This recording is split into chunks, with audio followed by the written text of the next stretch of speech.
नमस्कार, मैं हूं अंजलि इस्टवाल और गुड मॉर्निंग इंडिया में आपका स्वागत है। मेरे साथ हैं शारिक रहमान खान और 57वां दिन है कि हम लॉकडाउन में इस वक्त हैं, लेकिन ये चौथा चरण है लॉकडाउन का। लेकिन कई अब रियायतें देखने को मिल रही है और महाराष्ट्र में अब और ज्यादा रियायतें आ चुकी हैं। यहां पर अब 3 नहीं बल्कि अब सिर्फ 2 जोन बनेंगे, यानी कि रेड और नॉन रेड। यहां आपको बता दें कि यह फैसला 22 मई से लागू होगा और महाराष्ट्र राज्य की अगर बात करें तो यह सबसे ज्यादा प्रभावित स्टेट है और उसमें महाराष्ट्र की राजधानी मुंबई का बुरा हाल है। लेकिन हां, कंटेनमेंट जोन की प्रक्रिया पहले जैसी ही रहेगी। तो अब सिर्फ 2 जोन बनाने का फैसला किया गया है, पहला रेड जोन और दूसरा नॉन रेड जोन।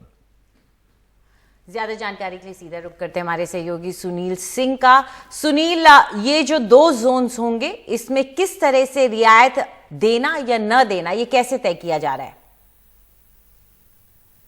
देखिए, चौथे चरण में बहुत ही व्यापक तरीके पे ये बदलाव किया गया है। पहले जहां रेड, ऑरेंज और ग्रीन जोन हुआ करते थे, अब सिर्फ 2 जोन होंगे, रेड और नॉन रेड। इसमें ये कोशिश की गई है कि ज्यादा से ज्यादा जो असुविधाएं हो रही थी या फिर कुछ कंफ्यूजन था लोगों में, वो ना हो और सीधे सीधे 2 भागों में विभाजित कर दिया गया है।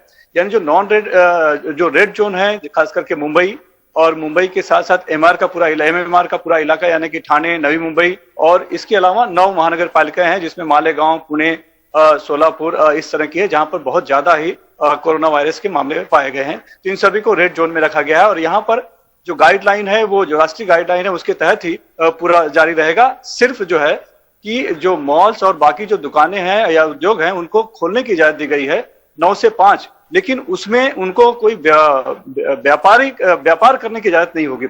सिर्फ चूंकि बारिश आ रही है, बारिश का मौसम आ रहा है, तो वो मरम्मत कर सकते हैं, फर्नीचर को देखभाल कर सकते हैं या जो जरूरी काम है सिर्फ उसके लिए इजाजत होगी, वरना और व्यापार नहीं कर सकते हैं। हाँ, लेकिन ई कॉमर्स को, जो अभी तक सिर्फ जरूरी वस्तुओं के लिए ई कॉमर्स की सुविधा थी, अब वो गैर जरूरी वस्तुओं के लिए भी ई कॉमर्स की सुविधा दी गई है। ये एक नया परिवर्तन उसमें देखा गया और साथ ही जो रेस्टोरेंट हैं और या किचन वाले हैं वो डिलीवरी कर सकते हैं, इतनी छूट दी गई है। बाकी सभी चीजें एज इट इज जारी रहेगी। ग्रीन जोन में जो, माफ कीजिए, जो दूसरा नॉन रेड जो जोन है, वहां पर जो है काफी कुछ सुविधाएं दी गई। सुनील, इसमें थोड़ी सी क्लैरिटी और चाहिए। आप बता रहे हैं कि रेड जोन और नॉन रेड जोन, मेरा सवाल यह है कि सिर्फ ये टर्मिनोलॉजी बदलने की ही कवायद है या इससे जमीन पर भी कुछ बदलेगा? पहले रेड, ग्रीन, येलो होता था, ऑरेंज होता था, अब रेड, नॉन रेड। देखिए, फिलहाल तो हम यही कह सकते हैं कि ये सिर्फ एक कवायद है नाम बदलने की, यानी जैसे कि आपने कहा कि टर्मिनोलॉजी बदलने की। जमीनी पर कितनी बदलाव आएगा ये तो 22 से जब लागू होगा उसके बाद देखना होगा।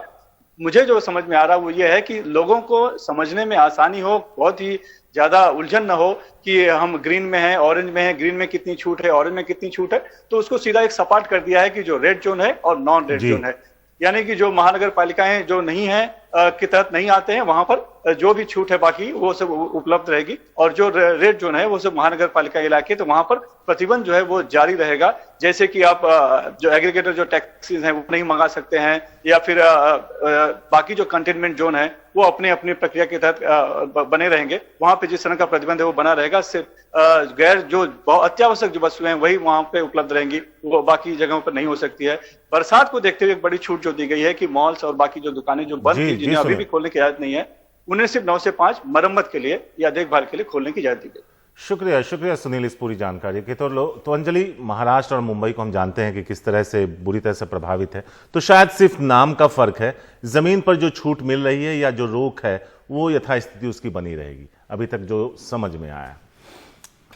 आगे बढ़ते हैं। चक्रवाती तूफान अम्फन आज पश्चिम बंगाल और ओडिशा के तटीय जिलों से टकराने वाला है। दोनों राज्यों से लाखों लोगों को सुरक्षित स्थानों पर भेजा गया है। ये तूफान पश्चिम बंगाल के दीघा तट से 510 किलोमीटर दूर बंगाल की खाड़ी में केंद्रित है, इसलिए इसके उत्तर पूर्व की ओर बढ़ने का अनुमान है। इन दोनों राज्यों में सतर्कता बरती जा रही है। मौसम विभाग का कहना है कि तूफान के आज दोपहर या फिर शाम तक पश्चिम बंगाल बांग्लादेश तटों के बीच दीघा और हटिया द्वीप के बीच से गुजरने की संभावना है।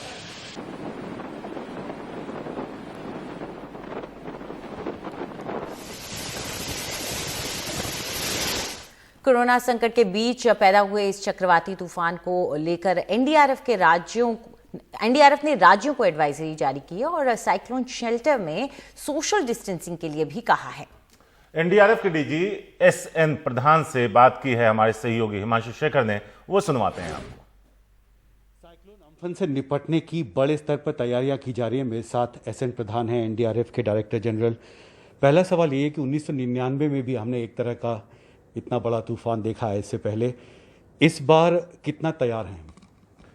देखिए, तैयारी तो मैं समझता हूं कि जितना हो सकता है वो हो रहा है और सबसे अच्छी बात है कि केंद्र सरकार ने इसको बहुत गंभीरता से लिया है। 1999 के बाद ये दूसरा सुपर साइक्लोन है जो कि बे ऑफ बंगाल में हो रहा है और उसी के मद्देनज़र जब ऐसा पता चला कि this can transform into a super cyclone and has transform, उसी दिन आपने देखा 18 मई को कल हम लोगों ने 3 मीटिंग्स लगातार देखी। प्राइम मिनिस्टर महोदय ने खुद किया समीक्षा, फिर होम मिनिस्टर ने समीक्षा की और एनसीएमसी जो कैबिनेट सचिव की बैठक होती है, नेशनल क्राइसिस मैनेजमेंट कमेटी, उसके बैठक हुई। तो आई एम ट्राइंग टू से कि इतना सीरियसनेस दिखाना, इसके पीछे कारण ये था कि सुपर साइक्लोन का शेप और साइज जो है वो या तो सुपर साइक्लोन 99 के बराबर है या उससे ज़्यादा है, at least on the high seas. ये अलग है कि जब लैंड करेगा तो वो एक थोड़ा सा नीचे पायदान जाएगा, एक्सट्रीमली सुपर साइक्लोन, जो कि फोनी साइक्लोन के बराबर है। तो डेंजर किसी तरह से कम नहीं हो रहा है, उसका परिमाप किसी तरह से कम नहीं हो रहा। So preparation has to be according to that. So इसीलिए इस सीरियसनेस को दिखाया गया और स्टेट्स के साथ समन्वय किया जा रहा है। जहाँ तक एनडीआरएफ की तैयारी है, एनडीआरएफ की टीम्स ऑलरेडी ग्राउंड पर है और वेस्ट बंगाल में लगभग 21 टीम है और 2-3 स्टैंड बाय में रखी गई हैं। कलकत्ता में कुछ एक्स्ट्रा टीम्स दिया गया है और उड़ीसा में हम लोगों ने 15 टीम उनके मांग के अनुसार दी है और 5 स्टैंड बाय में। कोलकाता शहर में भी आपको लगता है एहतियात बरतना जरूरी होगा? देखिए, जो लैंडफॉल का जो पॉइंट है, जो कि दीघा जो कि ईस्ट मिदनापुर का एक सी साइड इलाका है और हटिया आइलैंड जो की शुरुआत जैसे ही गंगा डेल्टा बांग्लादेश की तरफ जाती है तो हटिया आइलैंड बांग्लादेश का है। इसके बीचों बीच सागर आइलैंड, काकद्वीप इत्यादि में लैंडफॉल होने की ज़्यादा संभावना है। तो निश्चित रूप से इसमें तैयारी जो है वेस्ट बंगाल की ज़्यादा फोकस होनी चाहिए और जो हम लोगों का अनुमान है कि कलकत्ता शहर is not very far from that place. तो इसलिए अगर 195 अगर लैंडफॉल पॉइंट पर है और 120 या 100 के आसपास भी अगर कलकत्ता शहर में होगा तो बुलबुल में भी लगभग उतना ही था या उससे थोड़ा ही कम था। फिर भी वहाँ थोड़ी सी तबाही तो नहीं लेकिन तहस-नहस ज़रूर हुआ था, होर्डिंग्स उड़े थे, तोड़-फोड़ हुआ था। तो उसके हिसाब से मुझे लगता है कि लोगों को एहतियात बरतना होगा, घरों में रहना होगा, हवा और पानी दोनों का कॉम्बिनेशन होगा and it can be dangerous. और हमारे 2 संवाददाता हमारे साथ मौजूद हैं, हिमांशु शेखर हैं और उसके साथ मनीष कुमार भी मौजूद हैं। सबसे पहले मनीष के पास चलते हैं और उनसे जानते हैं। मनीष, तस्वीरें आपकी बता रही हैं कि वहां तूफान पहुंच चुका है, वहां के हालात बताइए, तैयारियां बताइए और आशंकाएं बताइए।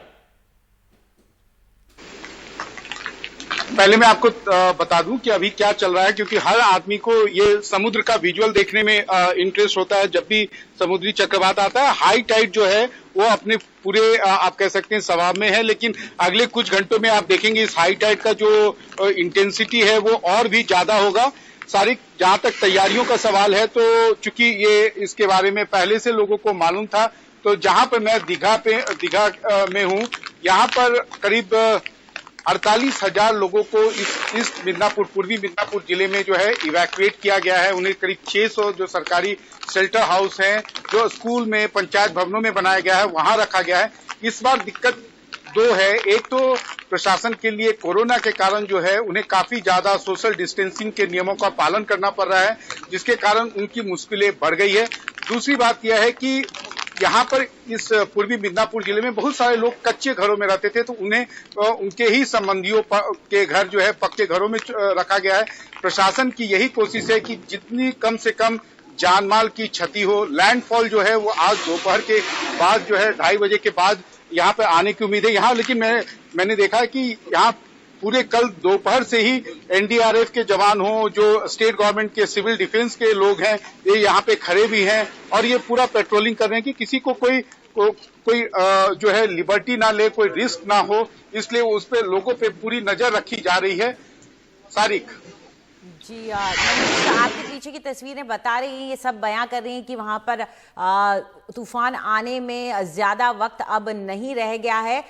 हमारे साथ हिमांशु शेखर मिश्रा भी जुड़े हुए हैं, उनका रुख करते हैं। हिमांशु, मनीष जो तस्वीरें दिखा रहे हैं उससे साफ हो रहा है कि अब चंद घंटों की बात है, तो अपडेट जो लगातार मेट डिपार्टमेंट से आ रहे हैं वो क्या है, या आपने एनडीआरएफ से भी बात की होगी, तो तैयारियां कैसी हैं? देखिए, दो बातें। अभी फिलहाल जब हम बात कर रहे हैं तो जो साइक्लोन अम्फन है वो करीब 100 किलोमीटर, 100 से 120 किलोमीटर के आसपास दूर है अभी पारादीप से, और ये रिकॉर्ड किया गया है कि पारादीप में जो हवाएं हैं वो 100 किलोमीटर प्रति घंटे की रफ्तार से ज्यादा तेज हो चुकी हैं, यानी साइक्लोन भारत के करीब धीरे धीरे आ रहा है। ये कहा गया है, जो लेटेस्ट बुलेटिन है मौसम विभाग का, कि इसका जो लैंडफॉल है, जब ये बांग्लादेश और पश्चिम बंगाल के बीच जो इलाका है वहां पर जब इसका लैंडफॉल होगा, उस वक्त जो उसकी स्पीड होगी वो 155 से 165 किलोमीटर प्रति घंटे रहने का पूर्वानुमान है, और गस्टिंग टू 185, यानी बीच बीच में ऐसा हो सकता है कि 185 किलोमीटर प्रति घंटे तक की रफ्तार से समुद्री हवाएं चल सकती हैं उस दौरान उन तटीय इलाकों में। और लैंडफॉल अभी भी वही है जो अनुमान था मौसम विभाग का, पश्चिम बंगाल के दीघा और बांग्लादेश के हटिया आइलैंड बीच। हिमांशु, शुक्रिया। मनीष के पास वापस चलते हैं, मनीष से जानते हैं। मनीष, अगर मुझे ठीक से याद है तो वो तस्वीरें मुझे याद है जब आपने शायद उड़ीसा में कवर किया था साइक्लोन, और एक किसी फूस के घर के नीचे से आप वो कवर कर रहे थे। वो तूफान भी काफी खतरनाक था। आपका अनुभव रहा है, क्या उससे बुरा होने वाला है? कितना सिवियर होगा आम लोगों के लिए?